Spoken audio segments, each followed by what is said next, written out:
주님의 사랑으로 사랑합니다. 은혜 충만하십시오. 4번을 하는데 반도 안 하고 그냥 끝나는 이런 일들이 있을 수도 있군요. 예, 우리 이렇게 할 때는 강단에서 이렇게 하자 그러면 이렇게 그냥 따라서 하시는 게 큰 은혜가 되고 복이 됩니다. 그런 놀라운 은혜들 이렇게 좀 맛봤으면 좋겠다 싶습니다. 그냥 형식적으로 하는 게 아니라 정말 주님의 사랑으로 사랑합니다. 은혜 충만하십시오. 이게 앞뒤 좌우니까 4번 해야 되잖아요, 그죠? 우리 한번 순종하는 마음으로 그렇게 정말 또 축복하는 마음으로 다시 한 번만 주님의 사랑으로 사랑합니다. 은혜 충만하십시오. 시작. 주님의 사랑으로 사랑합니다. 은혜 충만하십시오. 주님의 사랑으로 사랑합니다. 은혜 충만하십시오. 네, 눈빛만으로도 다 안다 이런 분위기로 또 앉아 계시는 분도 하나님께서 큰 은혜 주실 줄로 믿습니다. 오늘 우리가 읽은 본문의 말씀을 통해서 믿음, 사랑하고 자원하는 삶, 믿음, 사랑하고 자원하는 삶. 올해 우리 교회 30주년 기념주일을 중심으로 우리 주일 예배 시간에 믿음과 교회와 믿음에 관련해서 말씀을 보고 있습니다. 교회라고 하는 것은 우리가 지난 3주에 걸쳐서 예수 그리스도, 내가 믿는 대상 예수를 어떻게 고백하는가, 그 믿음의 고백, 그 말씀에 기초한 믿음의 고백을 하는 자가 모인 곳이 교회예요. 그래서 이렇게 고백하지 않는 자들이 모여서 만든 교회는 교회가 아닙니다. 아무리 이름을 교회라 해도 그 믿음의 고백을 하지 않는 자들이 있으면 교회가 아니다. 그래서 믿음은 바로 그 교회의 진정한 신앙의 고백 위에 교회가 세워진다라고 했습니다. 그렇게 세워진 교회가 이제 교회가 교회 되기 위해서, 하나님이 원하시는 교회가 되기 위해서, 진정한 교회가 되기 위해서는 반드시 그 안에 뭐가 있어야 된다고요? 예배하는, 그리고 기도하는. 이 교회가 예배와 기도가 없으면 또 교회가 아니에요. 교회는 끊임없이 주님 오시는 그날까지 영원토록 해야 될 그게 예배와 경배인데, 그것은요 저와 여러분이 죽어서 천국을 간다 할지라도 예배하고 경배하고 찬양하는 것은 끊어지지 않아요. 이 땅 가운데서 어떻게 보면 영원한 삶의 찬양과 경배가 끊어지지 않는 그 삶을 연습할 수도 있는 거예요. 기도는 천국 가면 하지 않아요. 기도는 우리가 죄인이기 때문에 기도를 해야 되는 거죠. 그리고 교회 속에서 이 예배와 기도, 그렇게 혹시 생각하시는 분이 있어요.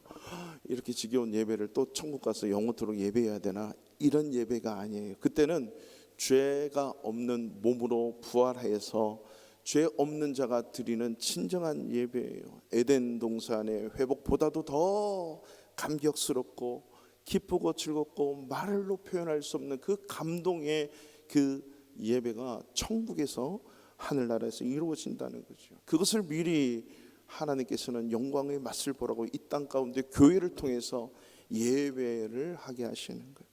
그 예배 잘 드리고 기도하는 이 모든 교회 성도들의 모습, 이것이 교회가 교회다워지는 모습입니다. 자, 그러면 이렇게 예배하는 삶, 기도하는 삶의 결과가 어떻게 나타나겠습니까? 그것이 바로 오늘 사랑하고 자원하는 삶으로 드러난다는 것입니다. 우리가 지난 2주 전이죠, 로마서 말씀을 봤는데요, 그 로마서 말씀의 1장부터 11장까지는 이론이에요. 믿음으로 구원을 얻습니다. 어떤 행위로 구원받는 자는 이 세상에 단 한 명도 없습니다. 하나님의 은혜로 그것을 믿음으로 받아들이는 자가 구원 얻습니다. 이런 구원을 얻은 자가 우리가 반드시 이 땅에 그 은혜에 반응하는 게 뭔가 예배라고 그랬어요. 그리고 예배와 기도의 삶을 살 때에 12장 3절부터는 그렇게 예배드리고 기도하는 자들의 삶이 어떤 삶으로 이어지는가를 사실 말씀해 주고 있어요. 16장까지는 그렇게 하나님 앞에 예배하고 기도하는 자들의 삶을 드러나게 되거든요. 자, 그러면 오늘 우리가 읽은 이 본문의 말씀을 통해서는요, 사랑하고 자원하는 삶이 어떻게 이루어지는가라고 하는 거죠. 우리의 그 믿음을 통해서 사랑하는 삶, 자원하는 삶이 이루어지는데, 여러분, 우리가 하나님의 은혜를 입고 사랑을 받게 되면 생기는 마음이 자원하고 자발하는 마음이 생겨요. 요한복음 8장 33절에 보면 진리를 알지니 너희가 진리를 알지니 진리가 너희를 자유케 한다, 이런 말씀이 있어요. 여러분, 진리가 자유케 한다라고 하는 것은 첫 번째 진리는 예수 그리스도, 그리고 그분이 하신 말씀이에요. 그분이 자유케 한다 할 때 이 자유가 무슨 의미가 있을까요? 자유가 어떤 자유이겠습니까? 우리가 말하는 그냥 뭐 좋고 내 마음대로 할 수 있는 자유? 아닙니다. 그 자유에는 두 가지가 있어요. 첫 번째는 해방이에요. 예수 믿기 전에는, 믿음의 고백이 있기 전에는 우리가 사탄에 의해 잡혀 있어서 늘 사탄의 종로로 탄 거예요. 마치 술 취하면 술을 먹잖아요. 술이 나를 먹잖아요. 그래서 온전한 삶을 살지 못해요. 뭔가 나를 끌고 다니니까.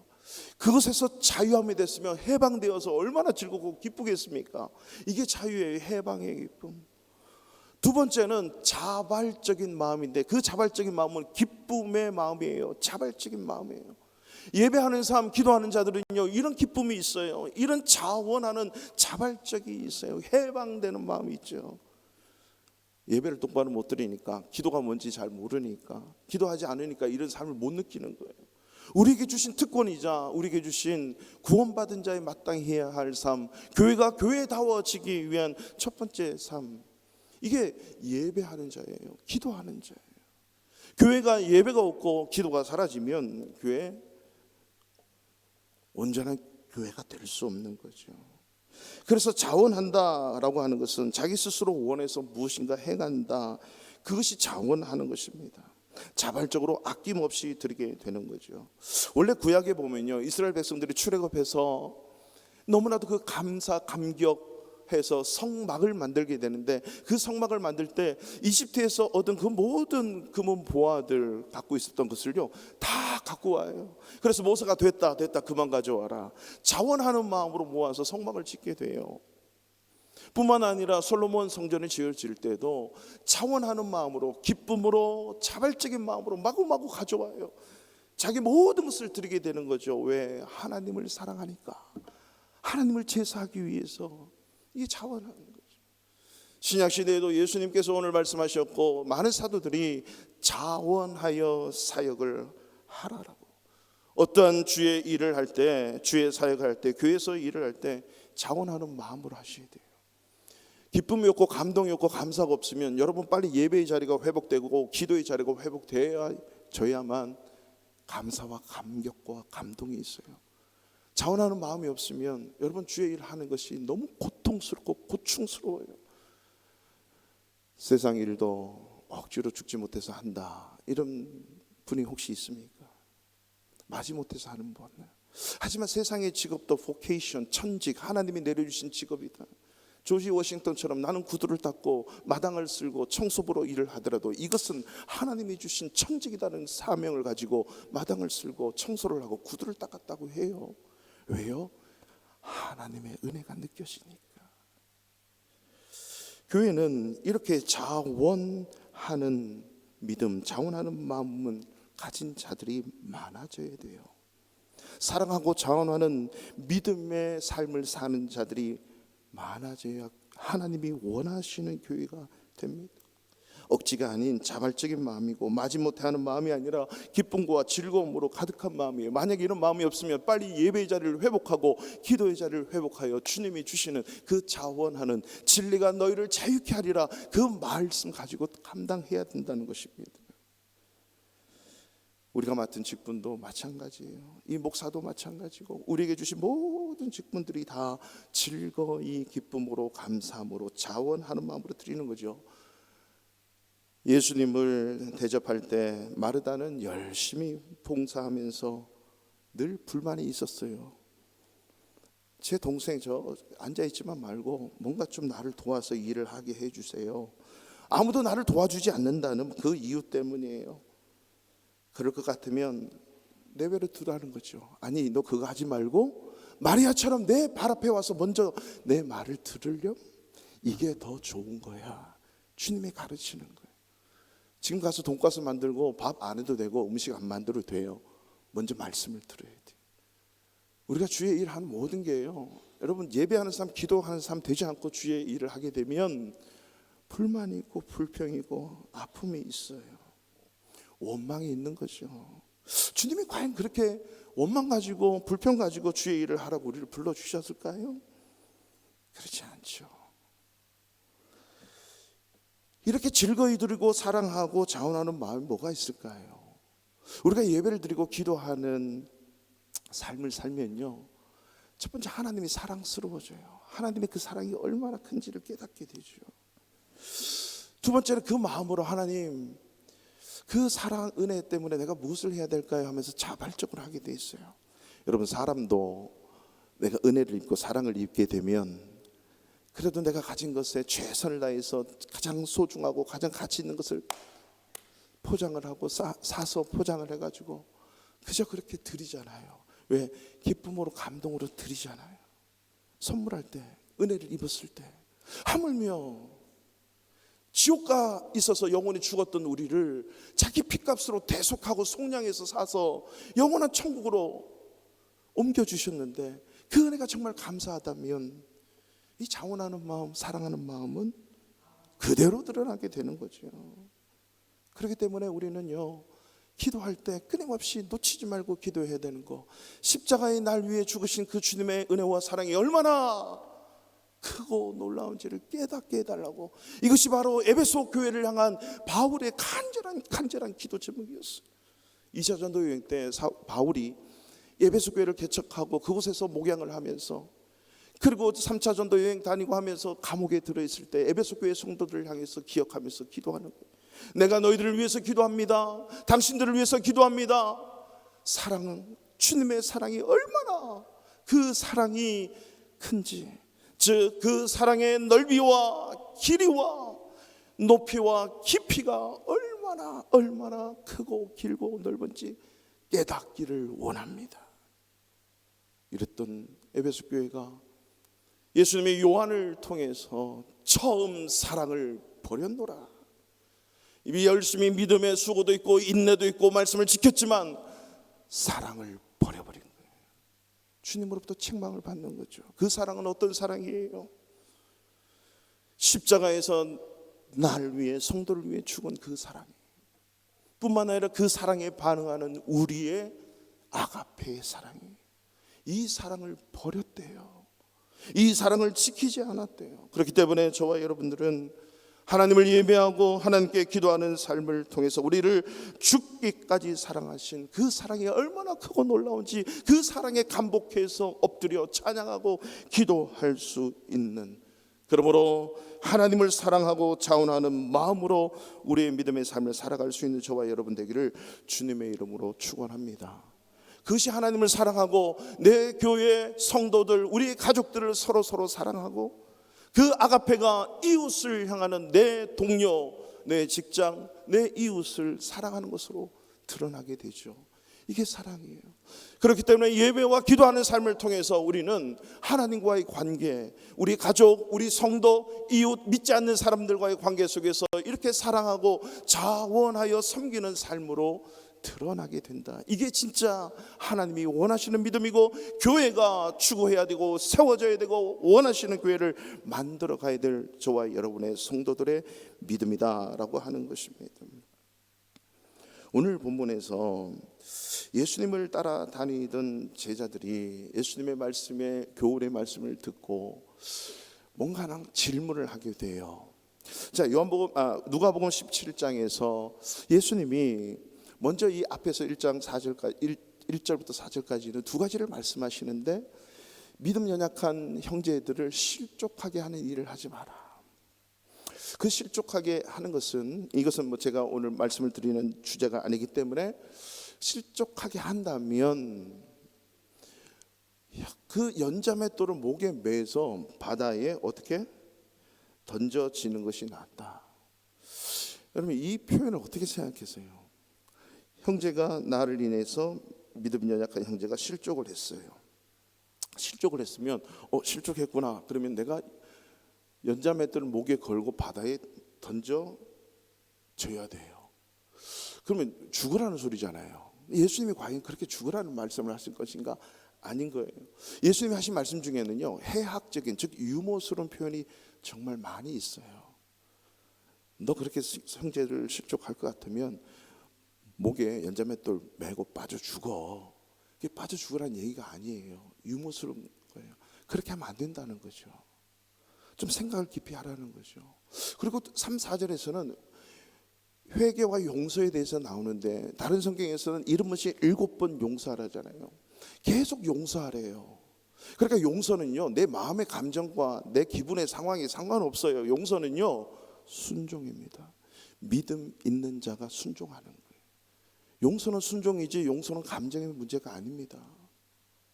그래서 오늘 예수님께서 매일매일 너에게 7번 완전 범죄죠. 너에게 범죄하고 왔어.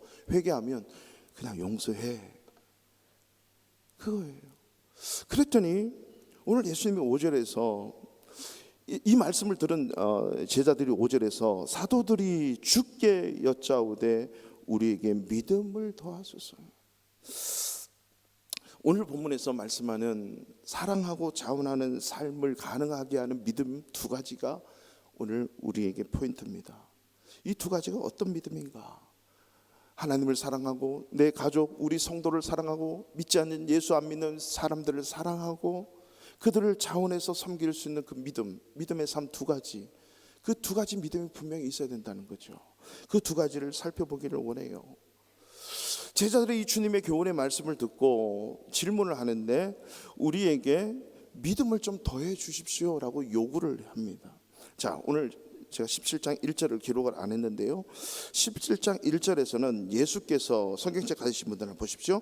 제자들에게 이르시되 실족하게 하는 것이 없을 수는 없으나, 예수님이 지금 제자들에게 말씀을 하시는 거예요. 근데 17장 5절에서는 사도들이 주께 여짜오되, 누가복음을 기록한 누가는 이 제자들은 하나님의 예수님의 말씀으로 양육을 받는 자예요. 그러면 말씀을 듣고 이 말씀을 행할 때에 이 믿음이라고 하는 것이 작동을 한다는 거예요. 즉 제자들이 하나님의 말씀, 예수 그리스도의 말씀을 듣고 훈련을 받고 그 받은 말씀대로 이제 삶을 살아야 되잖아요. 예배를 통해, 기도를 통해 우리가 이 땅을 살아가야 되는데 어떤 관계를 맺으며 살아가야 되는가? 이것이 바로 살아가야 될 때는 제자가 사도의 삶으로 살아가는 거죠. 사도라고 하는 것은 하나님께로부터 보냄을 입은 자, 보냄을 받은 자예요. 그래서 미셔너리, 그러면 보냄을 받은 자예요. 그러면 보냄을 받은 자는 나를 보낸 자에게 어떻게 해야 됩니까? 그 보낸 자의 뜻을 알고 그분의 원하심을 이루어가고 그분의 순종하는 자가 사도예요. 즉 예수 믿는 저와 여러분들은요, 이 사도적인 삶이 있다는 것을 잊지 말아야 됩니다. 내가 내 종교 하나 선택해서 신앙생활하고 종교생활하기 위해서 예수 믿는 것은 아니거든요. 우리는 나를 나되게 하고 나를 구원하신 하나님, 그리고 그 이후로부터 내 인생의 생명의 주인 되신 그분이 나를 이 땅에 살게 했으면 분명히 목적이 있는 것이에요. 그 목적을 이루는 게 보냄을 받은 자들의 삶이다. 이들의 삶은 반드시 믿음이 필요한 거죠. 그래서 보니까 이 믿음이 나에게 믿음이 없구나 라고 지금 제자들이 생각을 한 거예요. 그래서 그 믿음을 더해 주세요 라고 예수님께 요청을 합니다. 그런데 오늘 이 본문을 보면 믿음을 더해달라 이 표현은요, 뭔가 없는 것, 뭔가 부족한 것을 좀 더 넣어달라 이런 의미가 있어요. 그래서 우리가 사랑하고 자원하는 자들의 삶의 믿음의 삶, 첫 번째는요, 믿음은 양이 아니라 질이다라고 하는 것을 깨달아야 돼요. 그리고 믿음은 어떤 눈에 보여지는 것에 산술적으로 수학적으로 뭔가 양을 말하는 게 아니다라고 하는 것이에요. 자, 믿음을 더해 주세요 라고 하는데 지금 예수님께서는 뭐라고 얘기하냐면, 그래 믿음 더해 줄게. 너 5개밖에 없구나. 10개 더 줄게. 너 10개밖에 없구나. 15개 더 줄게. 해서 뭔가 보태거나 이렇게 끌어올리는 게 아니에요. 제자들이 increase our faith, 우리의 믿음을 좀 늘려주세요. 증가되게 해주세요. 산술적인 표현을 씁니다. 근데 주님은 야, 그거 산술적인 게 아니야, 양이 아니야, 믿음은 양이 아니야 이렇게 말씀하지 않으시고 믿음의 본질에 관해서 설명을 하시는 거예요. 그 예수님의 대화법을 보면요, 우리는 항상 엉뚱한 거 긁고 있는데 주님은 항상 본질에 관련해서 말씀을 하시는 거죠. 그 믿음은 크고 작은 게 아니야 이렇게 설명해 주면 참 좋은데 주님이 그렇지 않고 믿음 더해달라는 그들에게 믿음의 본질을 가지고 설명을 했어요. 그 본질이 6절 말씀에 있습니다. 다 같이 6절 말씀 읽겠습니다. 시작. 주께서 이르시되 너희에게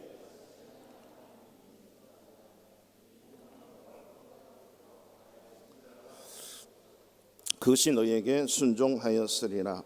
아멘. 이 말씀을 잘 한번 보세요. 주님이 지금 양적으로 생각했다면 야 너희가 지금 얼마큼 필요한데 최소한 200개는 갖고 있어야 될 거야. 이 정도는 되어야 될 거야. 태산 같은 믿음이 있어야 될 거야. 바다 같은 뭐 이렇게 표현을 했을 거예요. 근데 그렇지 않고 겨자씨만한 믿음이 있었더라면 가장 작은 그 겨자씨, 여러분 겨자씨는 참깨 갈기 전에 약간 옆으로 된 그 씨를 생각하시면 돼요. 가장 정말 작죠. 그 겨자씨만한 믿음, 작은 믿음을 얘기할까요? 그것만 있으면 이 뽕나무더러 뿌리가 뽑혀 바다에 심겨라. 그 지중해 앞바다를 얘기하겠죠. 아니면 갈릴리 앞바다가 얘기하겠죠. 그 바다에 심기어라 하였을 것이요. 그 뽕나무가 훅 뽑혀가지고 바다에 심긴대요. 이것도 마찬가지예요. 주님이 얼마나 유머스러운가. 여러분 생각해 보세요. 믿음 더 해달라 그랬는데 말이야 이 뽕나무가 쑥 뽑혀가지고 저 바다에 쑥 섬길 거야. 그때 당시에 뽕나무는 보통 12, 20m까지 아주 커요. 그리고 뽕나무의 뿌리가요 어마하게 튼튼한데 600년 이상 산대요. 그러니까 삭개오가 뭐 뽕나무에 올라갔다. 그 뽕나무가 우리가 말하는 그 뽕나무 개념이 아니거든요. 어마어마한 큰 나무거든요. 그게 확 뽑혀가지고 바다에 훅 심긴대요. 무엇 때문에? 겨자씨만한 믿음이 있으면. 양에 관해서 요구를 했더니 주님이 양에 관해서 말씀하지도 않고 크기도 양도 작은 겨자씨. 이게 뭘까요? 믿음은 질이라고 하는 거예요. 양보다도 질. 즉 믿음은 관계예요. 믿음은 생명이에요. 겨자씨라고 하는 것은 그 씨 안에는 생명이 들어있다는 거죠. 그 생명이 누구와 연관이 되어 있을까요? 예수님과 하나님과 믿음을 심어주신 그 하나님과 연관이 되어 있는 거예요. 즉 믿음이라고 하는 것은 하나님과 생명의 주인 되신 하나님과 관계다라고 하는 것을 얘기하는 거예요. 자 그러면 내가 믿음이 있어. 뽕나무 보고 뽕나무야 들어서 옮겨서 바다에 심겨져 라고 했을 때 진짜 예수님이 지금 거짓말 하는 게 아니잖아요. 뽕나무가 확 뽑혀요. 그리고 옮겨서 그쪽에 확 심겨. 이걸 보고 우와 겨자씨만한 믿음. 지금 생각을 해보세요. 지금 웃기지 않아요? 왜 뽕나무 가지고 주님이 이렇게 하실까? 근데 그 뽕나무가 순종을 했대요. 자 지금 이 일을 누가 일으키는 거예요? 뽕나무가 예를 들면 베드로의 음성을 듣고 뽕나무가 확 뽑혀 그리고 바다에 심겨졌다라고 우리가 볼까요? 아니에요. 풍랑아 잔잔하라 태양아 멈추어라 비야 내려라. 누가? 인간이 믿음을 가진 인간이 명령을 할 때 하나님이 그 일을 하시는 거예요. 즉 다시 말해서 믿음이라고 하는 것은 믿음을 가진 우리는 생명의 주인 되신 하나님과 생명적 관계가 있을 때 이 생명의 관계가 있는 나를 통해서 우리가 그 믿음으로 선포한 것을 하나님이 이루시는 거예요. 하나님이 뽕나무를 들어서 바다에 심기는 거예요. 없는 것을 있게 하고 풍랑을 잔잔케 하고 비를 오게 하고 날씨를 주관하고 다스리는 하나님이 이거 하나 못하시겠어요? 믿음이라고 하는 것은 믿음의 대상인 주님과 생명의 관계가 있는가? 이게 진짜 믿음이라고 하는 거죠. 믿음은 양이 아니라 믿음은 하나님과 어떤 생명의 관계가 있는가? 그럴 때에 주님은 우리의 믿음을 통해서 어떠한 것도 다 하시는데 허무맹랑할 정도로 여겨지는 뽕나무야 뿌리가 뽑혀 저기에 바다에 심겨라 그래도 그 뽕나무가 심겨진대요. 믿습니까? 아니 주님이 지금 뽕나무 하겠다는데 여러분 이거 안 믿으면 안 되잖아요. 주님이 하시는 거예요. 우리를 진짜 이 생산 가운데 생명으로 심기신 그 주님이 우리의 믿음, 우리의 이 작은 믿음, 이 믿음을 통해서 주님이 그 일을 하신다는 거죠. 그렇기 때문에 질적인 믿음은 100% 하나님만을 의지하는 믿음이에요. 참된 믿음은 태산 같은 믿음, 뭐 견고한 믿음, 반석 같은 믿음, 물론 표현은 그렇게 할 수 있겠으나 내 생명이 주님과 연관이 되어 있고 내 생명의 주인 되신 분이 주님이고 그 주님을 어떻게 의지하는가가 믿음의 결정적인 본질이다라고 하는 거죠. 믿음은 내가 믿는 예수 그리스도와의 생명의 관계예요. 우리가 선악에 관련된 그 문제, 여러분 선악과 관련된 선악과를 먹어가지고 이제 저주를 받고 쫓겨나게 된 우리 인간이 과연 하나님이 선악과를 따먹고 안 먹고 이 문제일까요? 그게 아니라 우리를 창조하신 창조에 대한 불신이에요. 하나님의 창조는 완벽한데요, 그 창조에 대한 불신이 들어온 거예요. 사탄이 그것을 집어넣는 거죠. 창조는 완전한데 사탄이 와서 정말 과연 저걸 먹으면 죽을까? 저걸 먹으면 말이야 눈이 밝아져서 하나님과 같이 되는 거야. 그러니까 저 창조물에는 뭔가 결함이 있다. 창조에 대한 불신을 가지고 항상 부족한 것을 얘기를 하는 거죠. 완벽하지 않아 이렇게. 그리고 너도 지금 아니야 하나님과 같이 될 수 있어. 그러니까 지금 뭔가 부족하다는 거예요. 이것을 사탄은 계속 집착되는 거죠. 그래 하나님과 같이. 그 선악과를 보면서 뭘 느껴야 돼요? 아, 하나님은 나를 만드신 창조주고 그 창조주가 나를 만들었구나. 창조주와 피조물의 관계를 깨달아야만 되는 거죠. 근데 항상 사탄은 항상 불완전한 것을 강조하고 그 문제를 제기를 해요. 사탄이 오늘날도 교회를 분열시키는 방법은요, 항상 부족한 것을 얘기해요. 제가 언제 한번 말씀드렸죠. 제가 부목사로 부임을 했는데 그 청년회가 한 수백 명이 됐는데 한 20-30명밖에 남지 않았어요. 그러면서 담임 목사님께서 명단을 주시면서 이 명단에 있는 친구들 다 찾아오세요. 봤는데 신천지에 들어간 명단이에요. 한 번만 가면 신천지에 다 빠진대. 약 300여 명이 이게 있는 거예요. 한 번 가도 한 번 이렇게 적으면 이름이 다 들어있어요. 와. 그래서 가장 스트롱한 친구들부터 만나기 시작한 거예요. 근데 이 친구들을 만나면서 한 가지 항상 공통점으로 하는 얘기가 뭔지 아세요? 우리 교회는 사랑이 없어요. 사랑이 없어요. 다 동일하게 얘기하는 것 중에 우리 교회가 사랑이 없다는 거예요. 이 신천지의 특징은요, 이단들의 특징이 항상 그래요. 왜냐하면 그렇게 만들어야 뭔가 부족하니까 우리 교회에 오면, 아니 우리가 모이면 완벽할 수 있거든. 이게 부족한 거야. 어떤 교회 목사님이 그렇게 말씀을 하시더라고요. 뭐 이름이 있잖아. 사랑교회, 제작교회, 충성교회, 뭐 이런 교회 이름이 다 있어요. 말씀하면서 사랑의 교회 사랑이 없고, 충성교회 충성 없고, 제작교회 제자 없대요. 그럼 뭐가 있을까요? 사랑을 만들어가는 사랑교회, 충성된 제자, 제자를 만들어가는 제자교회, 충성으로 살아가는 충성교회, 부족한 것을 함께 만들어가는 교회가 되어져야 된다는 거죠. 그래서 사랑교회는 사랑이 완벽해서 사랑교회가 아니고, 충성교회가 충성이 완벽해서 제자교회가 제자들만 있어서가 아니라 제자가 없더라도 앞으로 제자가 되어야 된다라고 하는 거죠. 우리 바르샤바 하는 교회는 뭐가 없을까요? 바르샤바가 없고 하나님 나라만 있습니다. 할렐루야. 바르샤바가 없고 하나님의 나라만 있는 거죠. 하나님의 나라를 이루어가는 교회, 이게 바로 교회의 진정한 모습인 거예요. 그 부족함을 알고 하나님 앞에 예배하며 기도하면서 그것을 달라고, 그것으로 채워달라고. 이게 바로 생명의 주인, 핏값으로 사신 주인이신 주님이 기도할 때, 믿음으로 보일 때 이뤄가는 겁니다. 그래서 신앙생활할 때 유의할 점이 한 가지가 있는데요, 신앙생활이 어떤 결과물을 만들어내는 것으로 생각하면 안 됩니다. 내가 이렇게 기도했더니 하나님이 합격하게 했어. 내가 이렇게 기도했더니 하나님께서 취직하고 돈 벌게 하고 이루어 주시고 병도 낫고 장가도 가고 시집도 갔어. 내가 이렇게 열심히 기도했더니, 여러분 이런 열매 갖고 나열하면 안 됩니다. 믿음은 질입니다. 하나님과 내가 어떤 생명의 관계를 맺고 있는가?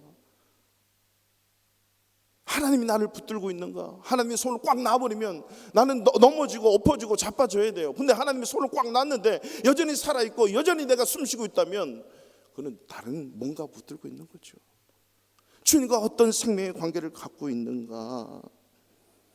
우리 현대인들이 믿음이 약해지는 이유는 철저하게 자기중심적이에요. 모든 게 자기중심적인 거죠. 설교 말씀을 들을 때나 말씀을 들을 때 항상 우리는 자기중심적 주관적인 의지를 가지고 말씀을 듣고 필터링을 해요. 저 말은 내가 들어야 되고 저 말은 들어서는 안 되는 것이고, 여러분 하나님 말씀이라면 다 들어야죠. 한 구절의 말씀이라도 그 말씀이 하나님의 말씀이라면 그 말씀 붙들고 내 생명을 거는 거, 그것 때문에 내 생명이 살아나는 거예요.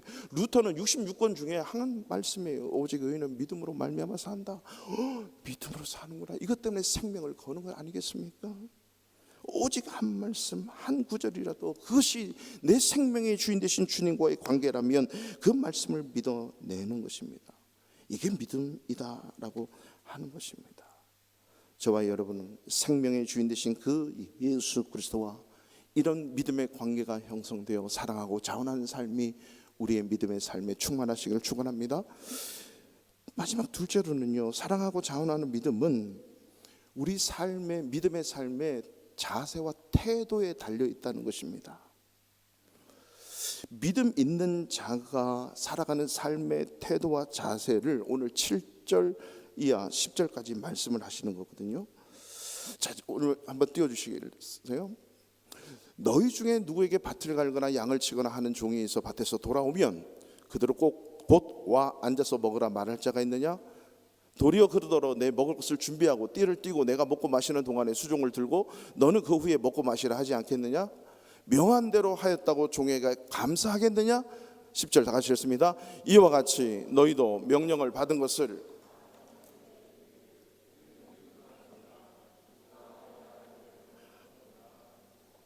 아멘. 저는 예전에 이 말씀을 읽으면서 왜 뽕나무가 옮겨 순종한다 뭐 이런 말씀하시면서 갑자기 이 너희 중에 밭을 갈고 양을 치는 종이 있다, 왜 이 종에 관련된 말씀을 하고 무익한 종을 말씀을 하지? 라고 생각을 했어요. 사실 몇 번 읽어야 이 말씀이 연결이 돼요. 처음에는 연결이 안 됩니다. 예수님과 생명의 관계에 있는 그 믿음, 그 믿음의 관계가 있으면 이 일을 우와 뽕나무가 바다에 옮겨져서 심겼네, 내가 명령했더니 하나님이 하셨구나, 하나님이 하셨네 라고 생각하고 받아들여야 되는데, 우와 내가 기도했더니 이런 일들이 일어났어. 지금 여기에 관련해서 말씀하시는 거예요. 종이 밭을 갈고 열심히 일을 하고 밭에서 돌아왔는데, 아유 나 힘들어 죽겠어요. 나 오늘 주인님 가만히 계세요. 저 오늘 좀 쉬고 밥 좀 먹고 배도 채운 다음에 당신에게 서빙할게요. 물도 떠다 드리고, 알았죠? 이러는 종 없다는 거예요. 이 당시에 노예 제도를 예수님도 인정을 하시는데, 노예는 돈으로 주고 어떻게 사고 팝니다. 돈을 줬다는 것은 내 소유고, 내 소유에 대해서 이미 감사의 표현 모든 게 다 들어있어요. 뭐 감사하다, 열심히 해, 이 말 안 해도 되는 거예요. 왜? 그 안에 다 들어있기 때문에. 그 종은 와서 주인이 하라는 대로 계속해야 돼요. 배고파? 왔으면 바로 뭐 씻고 이런 거 없어요. 바로 밥 준비하고 물 뜨고 할 거 다 하는 거예요. 그리고 주인이 됐다라고 하면서 아유 종 고마워요, 정말 잘했어요, 수고했어요, 이런 말 하지 않는다는 거예요. 9절에. 왜? 10절이 있기 때문에. 10절 보세요. 너희도 명령받은 것을 다 행한 후에 이르기를 우리는 무익한 종이라, 우리가 하여야 할 일을 한 것뿐이다. 주님 나는 무익합니다, 무익한 종입니다, 마땅히 해야 할 일을 했을 뿐입니다. 제가 한 것은 아무것도 없습니다. 나는 아무것도 아닙니다. 내가 한 거 아무것도 없어요. 주님이 다 하셨습니다. 이게 진짜 믿음 있는 삶, 믿음 있는 자의 태도인 거예요. 우리가 예수 믿으면서 그 순간부터 내 인생의 주인, 내 생명의 주인이 주님께 연관되어 있다면 이 생명이 무슨 일을 하겠습니까? 주님이 생명을 붙들고 있기 때문에 이 생명이 움직이는 거잖아요. 그래서 너희 몸을 거룩한 산 제사로 하나님께 기뻐하는 산 제사로 드리라는 거예요. 그리고 이 몸의 주인은 내가 아니고 예수님이, 주님이에요. 내가 그리스도와 함께 십자가에 못 박혀 버린 거예요. 이미 나는 죽은 거예요. 이제는 주님과 함께 사는 거죠. 살아서 내가 뽕나무 한번 기도했다고 해서 진짜 뽕나무 옮겨졌는데 우와 마치 자기가 한 것처럼. 이게 아니다. 주님이 하셨다라고 하는 거죠. 나는 무익한 종입니다. 내가 마땅히 해야 할 것을 한 것뿐입니다. 이것이 하나님을 사랑하고요 자원하는 믿음의 삶이에요. 나는 마땅히 해야 할 것을 했습니다. 주의 일을 할 때, 목사도 마찬가지예요. 우리가 교회에서 사역할 때, 섬길 때 모든 일들은 다 이런 자세로 해요. 나는 무익한 종입니다. 마땅히 해야 할 일을 했을 뿐이지요. 나는 한 것이 아무것도 없습니다. 이거예요. 이게 자세와 태도예요. 하나님은 뭔가 이루었다 보다도, 뭔가 한다 보다도, 무엇을 하느냐 보다도 그 마음 중심의 자세와 태도를 보시는 거예요. 이게 예배하는 자의 삶, 기도하는 자의 삶의 결과예요. 사랑하고 자원해서 기쁨으로 하는 거죠. 근데 이 단계로 가기 위해서 바로 가지 않아요. 마치 예수님의 십자가를 대신 지고 갔던 구레네 시몬과 같은 억지로 십자가를 지는 과정이 필요해요. 그 억지로는 끝까지 예수님이 지시는 그곳까지 끝까지 완수하는 것을 얘기해요. 억지로 감당하는 거죠. 끝까지 가는 거죠. 중간에 가다가 난 못 지겠어요. 그럼 끝난 겁니다. 그분은 그 구레네 시몬이 만약에 끝까지 갔기 때문에 사랑하고 자원하는 믿음의 삶이 나타난 거예요. 중간에 하다 포기했다? 그거는 끝난 겁니다. 생명의 관계, 주님과 상관없는 일이었다는 게 증명된 거죠. 이것을 어떻게 증명을 하냐면 마태복음에서 예수님이 순환당하시는 그 장면 속에 있었던 한 사람을 로마 병정이 야, 너 십자가 져, 이렇게 되는 거예요. 그랬더니 로마 병정에 의해서 마가복음 15장에 보면 구레네 사람 시몬이 그들이 그를 억지로 같이 가게 하여 예수 그리스도의 십자가를 치고 갔다 그럽니다. 끝까지 간 거예요. 이 끝까지 십자가를 지고 가면서 무슨 생각을 했겠습니까? 오늘 정말 뭐가 엄청 없네, 뭐 없더니 이거 어떡하지? 아무튼 끝까지 그냥 간 거예요. 포기하지 않고 갔는데 거기서 십자가에 달리고 했던 모든 일들이 생각나면서 이 구레네를 완전히 변화시킨, 주님을 사랑하게 하고 자발적으로 그 하나님을 섬기는 자가 됐는데요. 사도 바울은 로마서에서 16장에 그렇게 표현을 해요. 이런 표현이 있어요. 주 안에서 택하심을 입은 루포와 그의 어머니에게 문안하라. 그의 어머니는 곧 내 어머니라. 여러분, 루포는 구레네 시몬의 아들이에요. 이들이 예수님의 십자가의 현장에 십자가를 지고 간 이들이 로마 교회의 리더가 되어 있는 거예요. 로마 교회의 사역자가 되어 있고 로마 교회를 사랑하고 자원하고 섬기는 자로 성장되어 있는 거예요. 진정한 믿음의 삶을 살아가고 있는 거죠.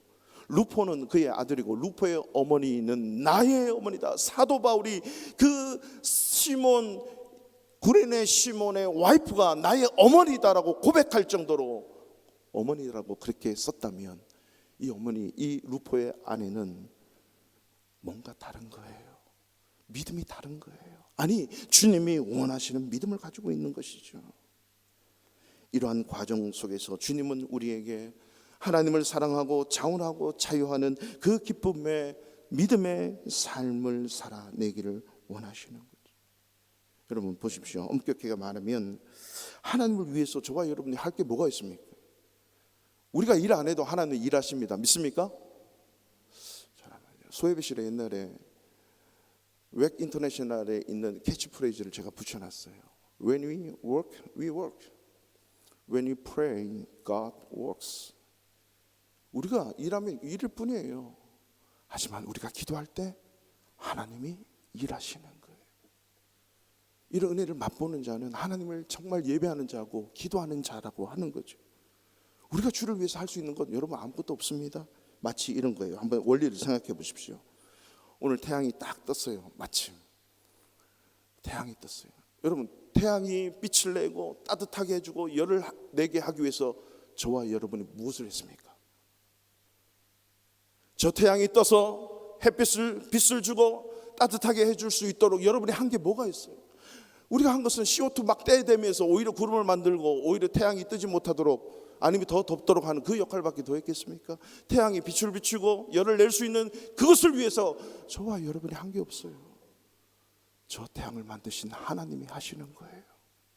저와 여러분의 인생을 이 땅에 보내시고 생명을 예수 그리스도의 십자가의 사랑으로 구원하신 그분이 우리가 믿는 순간 저와 여러분을 통해서 일을 하시는 거지, 내가 그분을 위해서 할 수 있는 것은 아무것도 없습니다.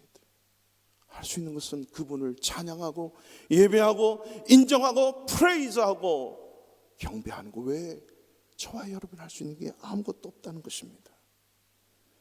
사랑하는 성도 여러분, 우리 교회 30주년 맞이해서 교회가 교회다워지고 주님이 원하시는 교회 되기 위해서, 주님, 제가 이제까지 주님을 사랑해서 했을 뿐입니다. 여러분, 김성수 목사가 4년 반 지났는데 와서 한 게 뭐가 있을까요? 없어요. 그냥 주님이 하라는 대로 했습니다. 나는 무익한 종입니다. 마땅히 해야 할 일을 했을 뿐입니다. 아무것도 한 것이 없습니다. 주님이 다 하셨습니다. 근데 안 한 거 있어. 그것은 채워져 나가야 되고 우리 모두가 함께 해야 되는 것 뿐입니다. 마치 종처럼. 앞으로 내년부터는 그래요, 모든 직분 자원하는 사람만 할 거예요. 자원하지 않으면 더 예배의 삶, 기도의 삶을 사십시오. 그러면 그 마음이 살아나요. 하나님을 사랑하지 않고 교회를 사랑하지 않고 자원하고 기쁨과 감격으로 그 일을 감당해야 돼요. 그러면 예배의 기도 삶을 살아내야 돼요. 그러면 자원하는 마음이 생겨요. 그 자원하는 마음으로 이제 모든 직분을 이제는 서약을 하고 직분을 받을 거예요. 목사도 마찬가지. 하나님을 사랑하고 자유하는 마음으로 기쁨과 감격으로 내가 교회 청소도 하고 설거지도 하고 무슨 휴지를 줍건 풀을 뽑던 어떤 작은 일이라도 하나님을 사랑함으로, 내가 한 것은 아무것도 아닙니다, 나는 무익한 종입니다, 이런 자세와 태도로 믿음의 삶을 살아가는 성도가 있을 때 그 교회가 정말 하나님이 원하시는 교회가 될 줄로 믿습니다. 이 놀라운 믿음의 고백이 저와 여러분 가운데 차고도 넘치시기를 주님의 이름으로 축원합니다. 다 같이